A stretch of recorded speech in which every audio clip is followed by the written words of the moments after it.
You're listening to the N2K Space Network.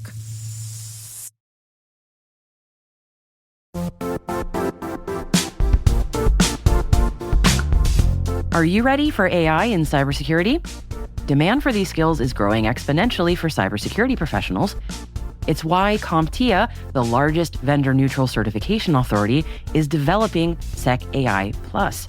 It's their first ever AI certification focused on artificial intelligence and cybersecurity and is designed to help mid-career cybersecurity professionals demonstrate their competencies with AI tools. And that's why N2K's SecAI Plus practice exam is coming out this year to help you prepare for this certification release in 2026. To find out more about this new credential and how N2K can help you prepare today, check out our blog at certify.cybervista.net/blog. And thanks.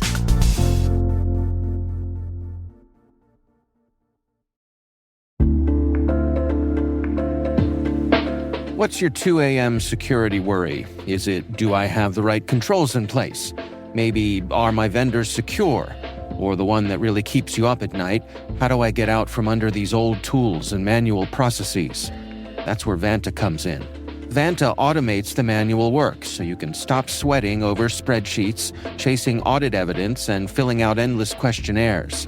Their trust management platform continuously monitors your systems, centralizes your data, and simplifies your security at scale. And it fits right into your workflows, using AI to streamline evidence collection, flag risks, and keep your program audit ready, all the time. With Vanta, you get everything you need to move faster, scale confidently, and finally, get back to sleep. Get started at vanta.com/cyber. That's VANTA.com/cyber.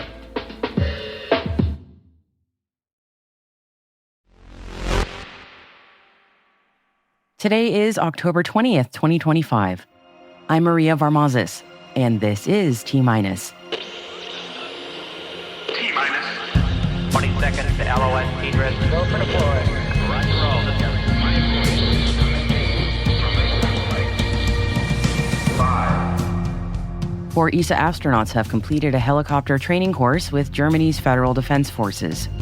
4. iSpace Europe has signed a payload services agreement with lunar resources company Magna Petra Corp. 3. Pakistan has sent its first ever hyperspectral satellite into orbit. 2. Innospace has received Korea's first private commercial launch permit from the Korea AeroSpace Administration. 1. Suspected space debris has been discovered in Western Australia. 0.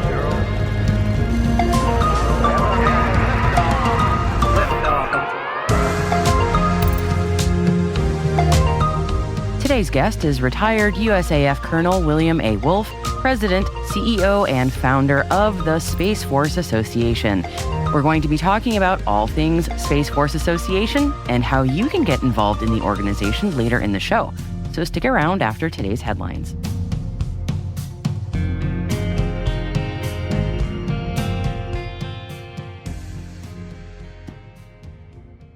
Thank you for joining me on this Monday.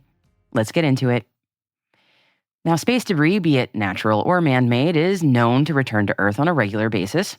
For the most part, it lands in the ocean and doesn't cause major damage, but more frequently nowadays, we're hearing of stories where large chunks of spacecraft have crash-landed on Earth and have, as yet, narrowly avoided causing major harm and destruction.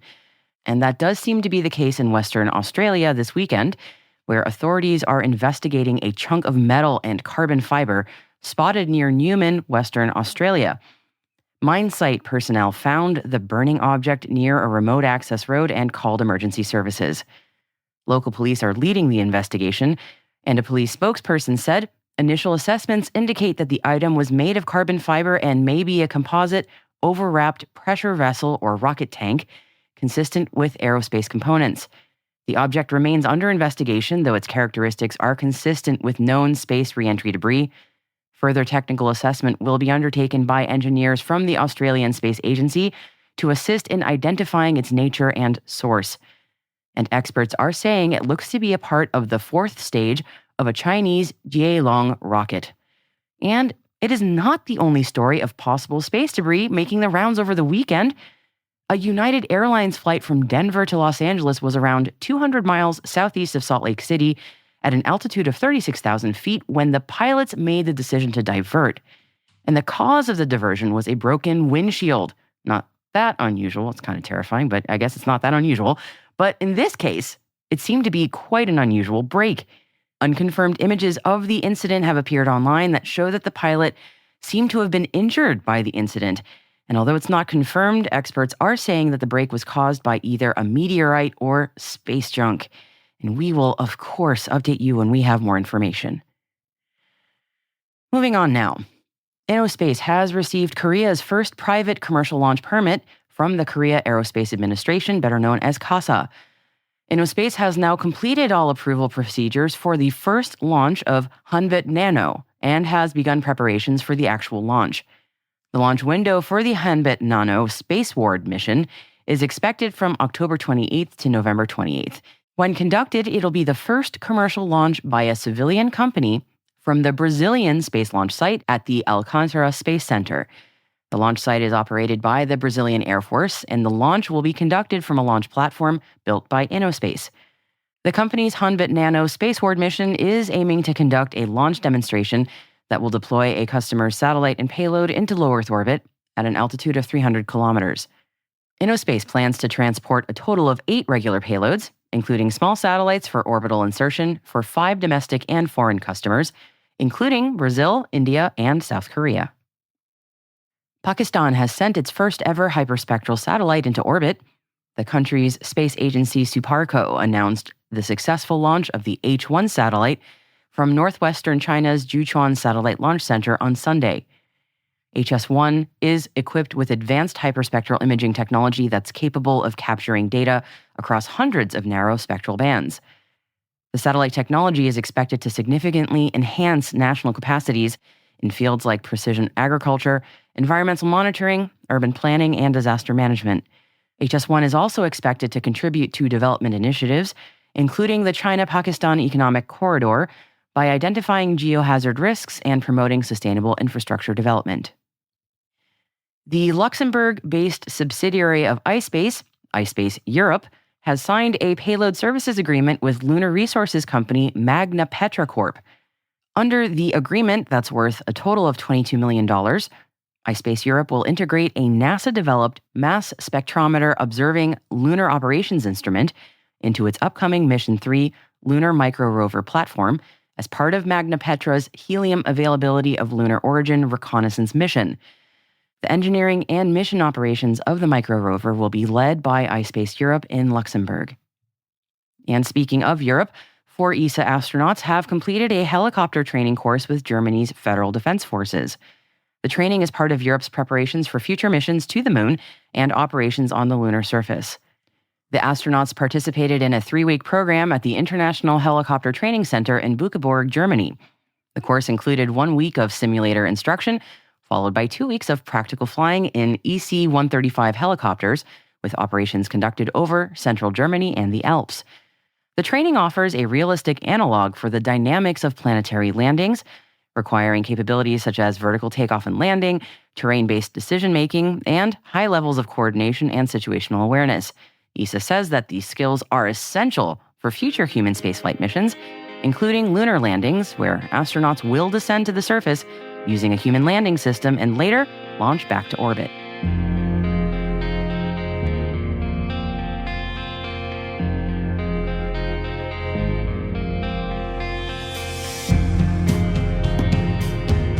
And that, my friends, is our intel briefing for you on this Monday. And a reminder that you can find links detailing all of today's headlines in our show notes, which are both in your podcast app and on space.n2k.com, which is our show's official website. Hey, T-Minus crew. In case you didn't know, we post links to every episode of T-Minus Space Daily, along with the major headlines, on our LinkedIn page. Just look for N2K T-Minus Space Daily on LinkedIn and click follow to get our episodes and headlines directly in your feed every weekday and Saturday. Now, a lot of us are spending quite a bit of time on LinkedIn nowadays, and surely a space intel briefing from us would be a nice break from posts about how the AWS outage relates to AI, quantum, something or other, right? Right. N2K T- Space Daily on LinkedIn. Tap that follow button, and thanks.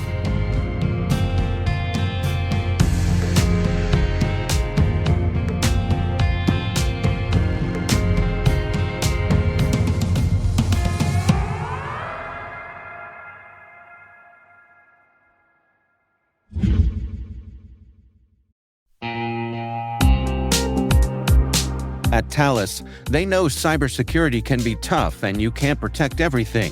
But with Thales, you can secure what matters most.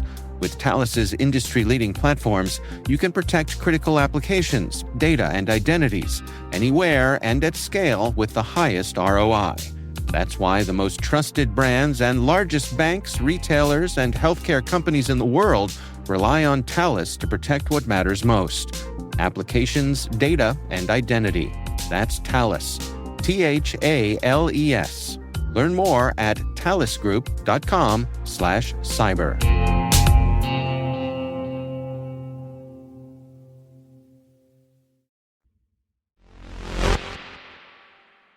Our guest today is retired USAF Colonel William A. Woolf, and he is the president, CEO, and founder of the Space Force Association. Bill started by telling me more about his background and why he started the Space Force Association.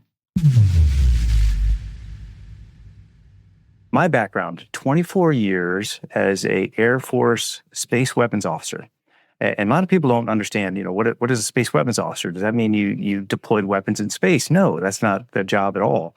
The Space Weapons School was devised and created at the end of the 90s.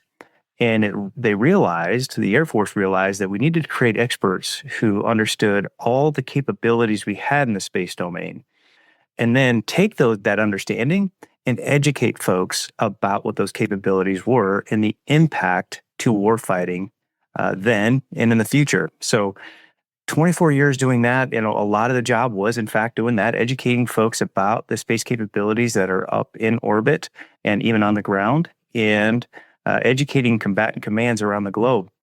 I deployed to Afghanistan in 2002, where I was embedded with the Special Operations Forces, educating them about how critical the space domain was. And what I did specifically was looked at the Blue Force trackers that we hosted on the special operators so that we could see where they were. And if they got into trouble, they could ask for help using space capabilities. So I really highlight, and then worked on multi-domain operations, which is a whole separate discussion. But honored to be here, and that's just a little bit about my background. I appreciate it so much, Bill. And it sounds like what you're working on now is in wonderful alignment with what you've been doing, increasing people's awareness and helping people understand the importance of the space domain. And without further ado, we're going to talk about the Space Force Association. That's my very awkward segue into that. Bill, since we're here to talk about the Space Force Association, I'd love to hear sort of your elevator pitch for what it is and what it does. Yeah, not everyone can join the Space Force, the newest branch of our armed services that was started in 2019, that was signed into law in December of 2019. But everyone can join the Space Force Association.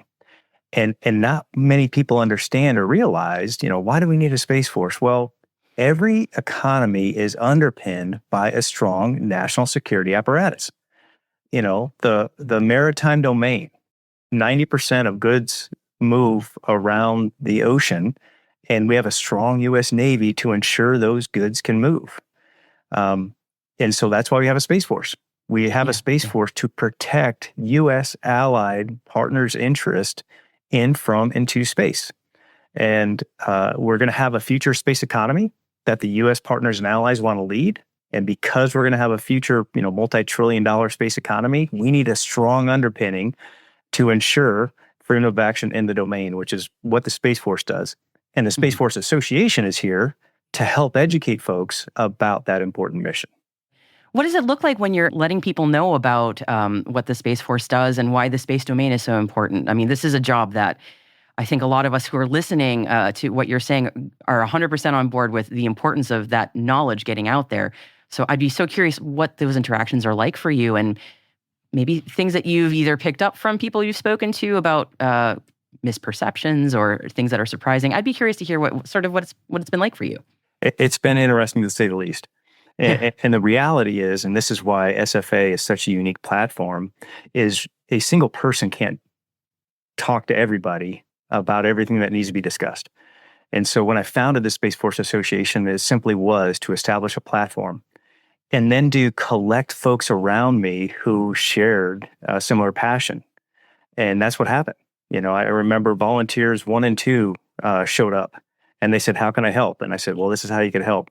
And so now we're to over 200 volunteers in the organization, over 4,000 members. And that's how we scale to get the information out there. So day in the life of, it's really interesting. It's me working with the 6 paid staff that we have here at SFA, phenomenal staff members, to ensure the volunteers are empowered to do their job and to get the word out. So, for example, really exciting things that just happened, recently, the Boston chapter stood up. And what's interesting about the Boston chapter is it was stood up by a guardian. A Space Force guardian said, "I want to do something in a volunteer capacity and a philanthropic capacity and help get the word out outside of my role as a Space Force guardian." And so he just hosted a Space Innovation Summit last week in the middle of a government shutdown.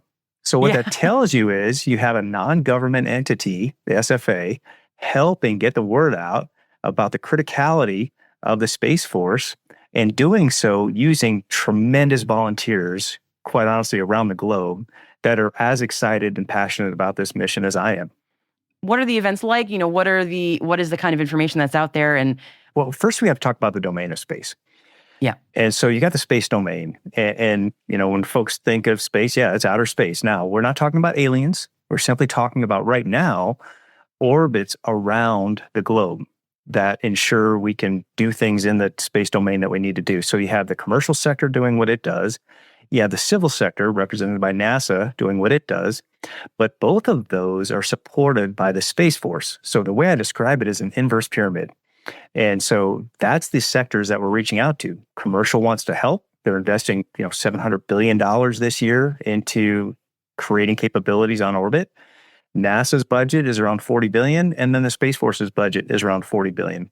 And so those are the sectors that we're reaching out to and describing the interactions between the three. But when folks show up to the events, that's what they're showing up to discuss. They're discussing what is each sector doing, and what is the Space Force doing, and what does the Space Force need from each of the other sectors, and vice versa. Yeah. And so it's really a relational discussion and dialogue that just keeps going and going. And then the objective is to have an outbrief and help inform policy that we know we're going to need.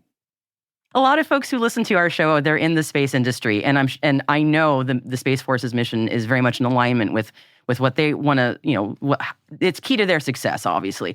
So I'm sure many people want to know how they can support the SFA and maybe help that mission grow. Yeah, great question. That's what I love about the 90 corporate members and partners. I call them partners because that's really what they are. The 90 corporate partners that we have right now, roughly, they're informing and providing the resources for the programming that we know we're going to need as an organization. So they're the ones helping us scale. Yeah. These corporate partners realize that by contributing to the Space Force Association, they contribute to this platform. And the byproduct of their contributions are them getting recognized by the Space Force to contributing to a private nonprofit that supports them. And so it's one of those, again, it's a really good way for our corporate partners to be philanthropic without having to donate to other causes. They can donate to the Space Force Association to be part of what I call this global movement that's happening. And really what we see is every organization like ours, we host events. And the big event that we're hosting at the end of this year is the Space Power Conference. And so our corporate partners aren't only partners because they want to be partners and help us with our programming, but they're all descending on the Space Power Conference to interact with what I call the largest gathering of Guardians in the galaxy. And so that's happening December 10th through the 12th in Orlando. And we're really excited about that event. And this is where the corporate partners come and they say, "Hey, how can we help?" And we all discuss how they can help, and then we create the programming for 2026. So any corporation who's interested, and I suspect, this is what I say to everybody, any corporation who's not thinking about their space economy is missing out on a tremendous opportunity. And so if your corporation doesn't have a space portfolio right now, you should probably think about creating one. Amen to that. That absolutely, yes. And Bill, given your extensive expertise in the space domain over the course of your career, I'm very curious, what are things that you're excited about in the space domain, and maybe what challenges and opportunities do you see coming up in the space domain? Here's what's really exciting that people aren't tracking. The Space Force, more than any other service, is going to be using capabilities that are triple-use technologies. So you're going to see triple use, commercial, civil, and national security. And so think about this. So sometimes, and again, Starlink is a perfect example of this, where you have a contract called Star Shield, where bandwidth is set aside to support national security needs, supporting the Space Force. I think we're going to see that with NASA as well in exploration. Especially under this administration, you're going to see policies that are going to allow Space Force to work with NASA, to work with commercial, to create triple-use technologies that are going to help, ensure exploration in the domain while ensuring freedom of action in the domain, while also allowing the economy to grow within the domain. This more than any other service, the Space Force is going to need those technologies and capabilities. In other words, you don't see a lot of private aircraft carriers being built. So the Navy builds aircraft carriers, and that's what they build, and we need those. I'm not saying we don't need those, but in the Space Force, you're going to see a lot of triple-use technologies, I think, being developed and established. That's fascinating. We often hear the phrase dual use, not so much triple use, but I love that, and I'm gonna keep a pin in that mentally because I love that. That's great. Bill, appreciate that and appreciate your insight so much. I want to make sure I give you the final word. Anything at all that you want to leave our audience with, the floor is yours. Yeah, thanks so much, Maria. Again, thank you for hosting talks like this, because the more we talk about it, the more impact that we can have. So I really do appreciate it. For those who want to learn more about the Space Force in general and understand and potentially join the Space Force Association, I just ask you to go over to ussfa.org and learn more about what we're doing. It's $35 a year to join. And so you're becoming, well, again, part of a very large movement to ensure we have freedom of action in the space domain. And Maria, I would like to invite you down to Space Power in December. Thank you for the invitation. I will check my calendar and get back to you. Appreciate that. And coming up on tomorrow's show is our monthly ISS National Labs update with Patrick O'Neill.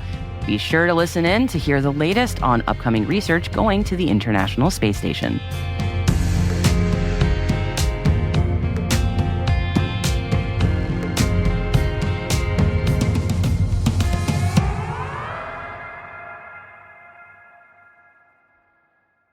We'll be right back.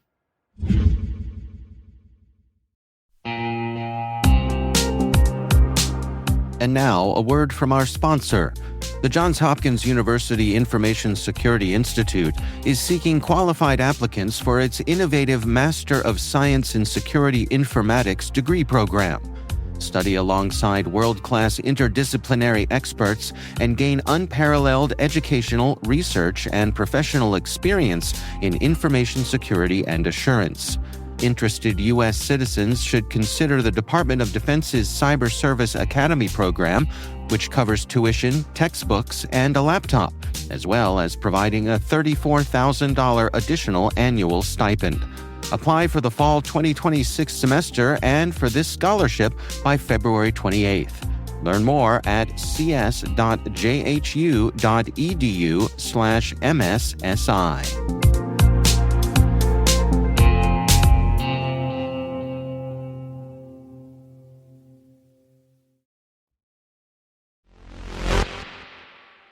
Welcome back. How many satellites are in orbit around Earth exactly? Now, I don't know about you, but I hear wildly different estimates on this one quite a lot. And with the launch cadence of SpaceX's Starlink alone, estimates very quickly get outdated. And some of the claims are kind of wild. We're going to have 100,000 of them up there by 2030. Exponential growth. Line goes up and to the right always. Well, hang on. Maybe that exuberance isn't so irrational.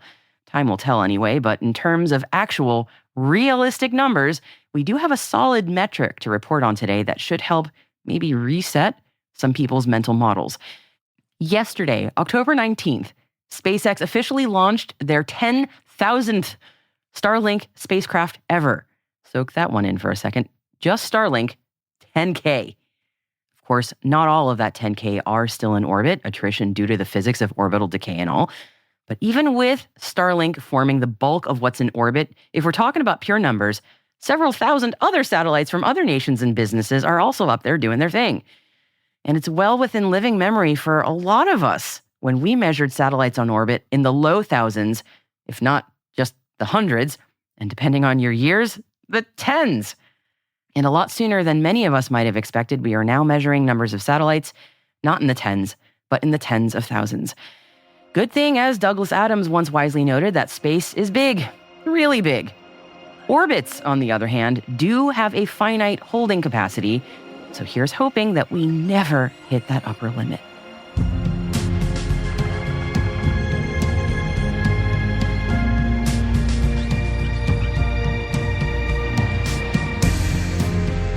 And that's T-Minus, brought to you by N2K Cyberwire. We'd love to know what you think of this podcast. Your feedback ensures we deliver the insights that keep you a step ahead in the rapidly changing space industry. If you like our show, please share a rating and review in your podcast app. Please also fill out the survey in the show notes or send an email to space@n2k.com. We're proud that N2K Cyberwire is part of the daily routine of the most influential leaders and operators in the public and private sector, from the Fortune 500 to many of the world's preeminent intelligence and law enforcement agencies. N2K helps space and cybersecurity professionals grow, learn, and stay informed. As the nexus for discovery and connection, we bring you the people, the technology, and the ideas shaping the future of secure innovation. Learn how at n2k.com. N2K's senior producer is Alice Carruth. Our producer is Liz Stokes.